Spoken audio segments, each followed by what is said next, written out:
Pessoal, esse vídeo é pra gente falar rapidamente sobre o neoliberalismo e o liberalismo, que antecedeu o chamado neoliberalismo. Até porque, para que exista alguma coisa, né, alguma coisa nova, tem que ter havido alguma coisa anteriormente. Eu também falo umas coisas que às vezes eu falo, gente, como, né? Enfim, pra gente entender o neoliberalismo, essa doutrina neoliberal, primeiro de tudo entender o conceito e depois os seus princípios ou características, né, dentro de um contexto.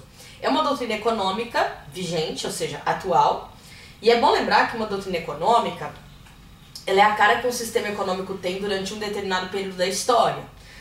Nós vivemos no sistema capitalista, que tem seus princípios que não se modificam há séculos. Porém, em determinado momento da história, o capitalismo vai assumir uma cara, né, um conjunto de características que vai dar a ele por um momento, uma forma específica, por um período de tempo, uma forma específica. E aí a gente chama esse conjunto de características específico de doutrina econômica. E uma dessas doutrinas econômicas é o chamado neoliberalismo. Mas para a gente falar do neoliberalismo, a gente precisa voltar um pouquinho no tempo, em especial século XVIII e XIX, e até o início do século XX, ali em 1929, quando o chamado liberalismo tem a sua origem e o seu auge como doutrina econômica vigente. O liberalismo, chamado de liberalismo clássico, é criado principalmente por dois filósofos iluministas ligados a teorias econômicas, como Adam Smith e David Ricardo. Mas a gente teve também John Locke, que falava sobre, já no final do século XVII, dando bases para o iluminismo, que os homens têm direitos naturais, a vida, a liberdade e a propriedade. Mas naquele momento, o Locke dizia que a propriedade deriva do trabalho. Então, a ideia dele foi deturpada posteriormente, porque se deriva do trabalho, não poderia ser fruto de herança, por exemplo. E durante a chamada monarquia absolutista, que vai ser contestada pelo iluminismo, que critica o absolutismo e o mercantilismo na época, que era a política econômica que interferia diretamente na economia, o liberalismo prega uma liberdade para uma classe que está em ascensão, que está subindo ao poder, que deseja subir ao poder, que é a burguesia, que vem a ser os comerciantes, depois os donos dos meios de produção. Ou seja, uma elite econômica. Não vai atender a população negra, a população indígena, as mulheres, né? Essa população mais pobre e as chamadas minorias em todos os lugares, não por quantidade, mas por tratamento social, não serão atingidas por esse liberalismo. Isso é muito importante que a gente tenha em mente. E tanto no velho mundo, chamada Europa, quanto no novo mundo, quando os países europeus conquistam as suas colônias, principalmente na América no primeiro momento, o liberalismo vai justificar a ascensão da burguesia ao poder, ou seja, a proteção a essa elite econômica que está chegando ao poder. E o que pregava, basicamente, o liberalismo econômico pregado por Adam Smith era que o Estado não deveria intervir na economia. Deveria haver uma mão invisível, né? Leis naturais que regulassem a economia, como, por exemplo, as leis da oferta e da procura, tá? E vigorou essa ideia do liberalismo até 1929 e 1930. Em 1929, nós tivemos a crise de 29 nos Estados Unidos, que atingiu vários lugares do mundo. Temos um vídeo no canal só sobre isso. Então, por favor, assistam, porque em 1929, com a queda da Bolsa de Valores de Nova York, nós teremos uma crise que atinge o mundo todo, vide a influência dos Estados Unidos. E aí, nós teremos a busca, naquela época, do presidente dos Estados Unidos, o Roosevelt, Franklin Delano Roosevelt, por um economista chamado John Maynard Keynes, que vai propor uma nova doutrina econômica, que vem a ser o keynesianismo, que vai substituir, então, o liberalismo.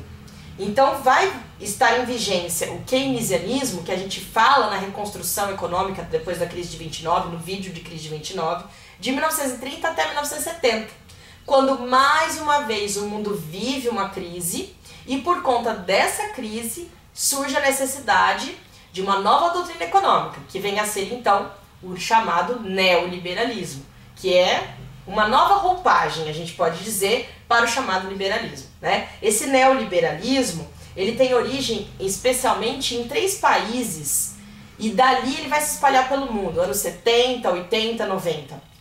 Inclusive no Brasil, principalmente anos 90.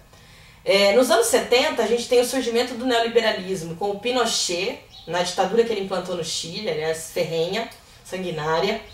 Margaret Thatcher, no Reino Unido, representante, né, de práticas neoliberais, e o Ronald Reagan, que estava no poder dos Estados Unidos. Então são esses 3 países que vão implantar as práticas neoliberais, que basicamente tem como característica a mínima intervenção do Estado, então novamente, né, essa ideia de Estado mínimo, uma abertura econômica a capital estrangeiro, privatizações de empresas estatais, que antes pertenciam então ao Estado, uma flexibilização de leis trabalhistas que retira direitos dos trabalhadores e vai buscar uma redução de gastos, né? A chamada desburocratização.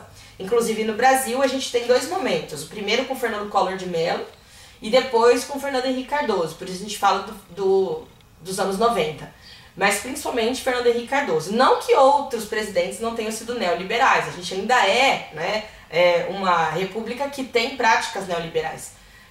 No entanto, as privatizações do governo Fernando Henrique Cardoso foram muito amplas, né, assustadoramente amplas. É interessante a gente ver também que da crise de 29, lembrar um pouquinho disso, até o chamado, a implantação do keynesianismo e até que acabasse o keynesianismo com uma crise e viesse o neoliberalismo, a gente teve uma escola de pensadores conhecidos como Chicago Boys, que quando a gente ouve falar, a gente tem que pensar que são neoliberais ferrenhos, né?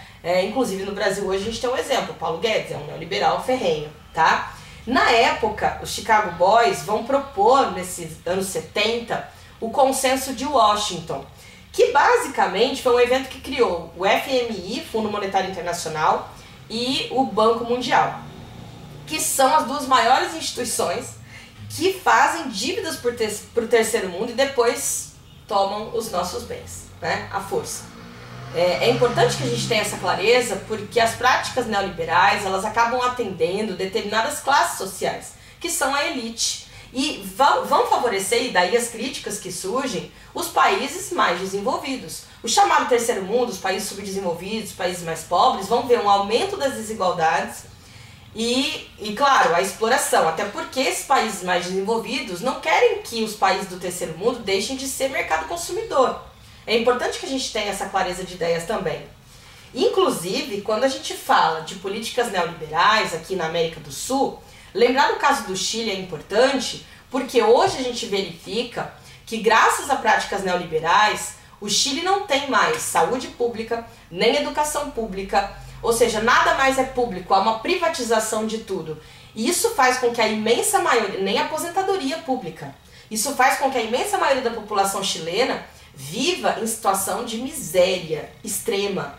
É só pesquisar, né? A gente tem inúmeras fontes que podem nos dar essas informações.